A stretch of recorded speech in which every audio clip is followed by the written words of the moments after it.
नमस्कार दोस्तों, ये वीडियो कैसा लगा आपको? अगर अच्छा लगा तो सब्सक्राइब करना, कमेंट करना, लाइक करना, शेयर करना। फिर मिलते हैं अगले वीडियो में। धन्यवाद। अनंत आकाश के बीच भगवान श्री हरिविष्णु अपने दिव्य वाहन गरुड़ पर सवार होकर निकले।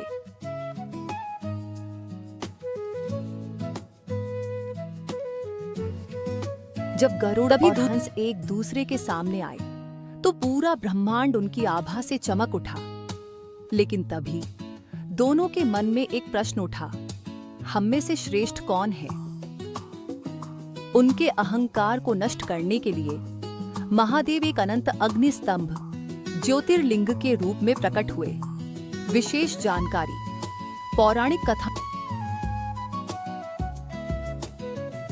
के फूल और कामधेनु गाय को झूठ बोलने के लिए मनाया। ब्रह्मा, महादेव, मैंने शिखर देख लिया है, यह गाय और फूल इसके गवाह हैं। कामधेनु ने ब्रह्मा के झूठ का समर्थन करते हुए अपना सिर हिलाया है, अत्यंत क्रोधित रूप में। शिव, ब्रह्मा, असत्य के कारण आपकी कहीं पूजा नहीं होगी। और कामधेनु, तुमने मुख से झूठ का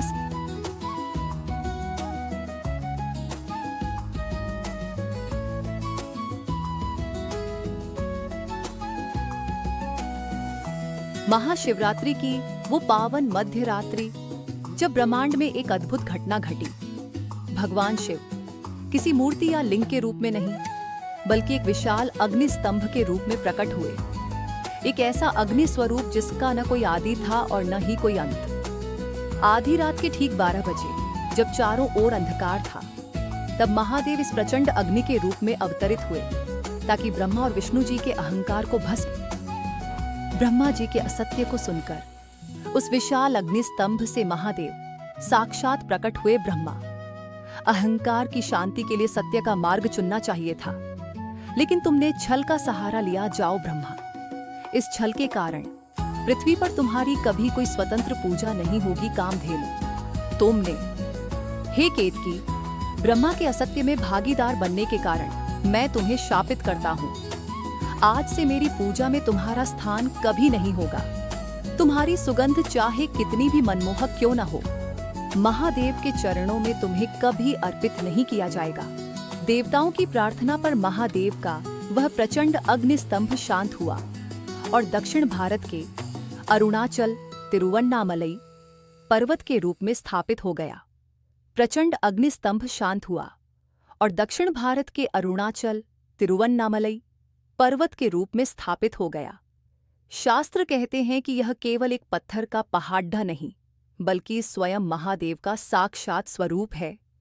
जो स्थान अग्नि स्तंभ के रूप में प्रकट हुआ, वही आज विश्व प्रसिद्ध ज्योतिर्लिंग क्षेत्र है।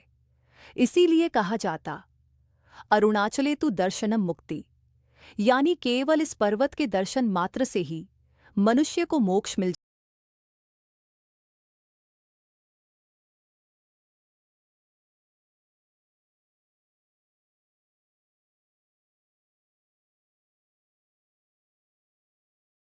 फाल्गुन मास की कृष्ण पक्ष की चतुर्दशी, वो महान रात्रि जिसे हम महाशिवरात्रि के रूप में मनाते हैं।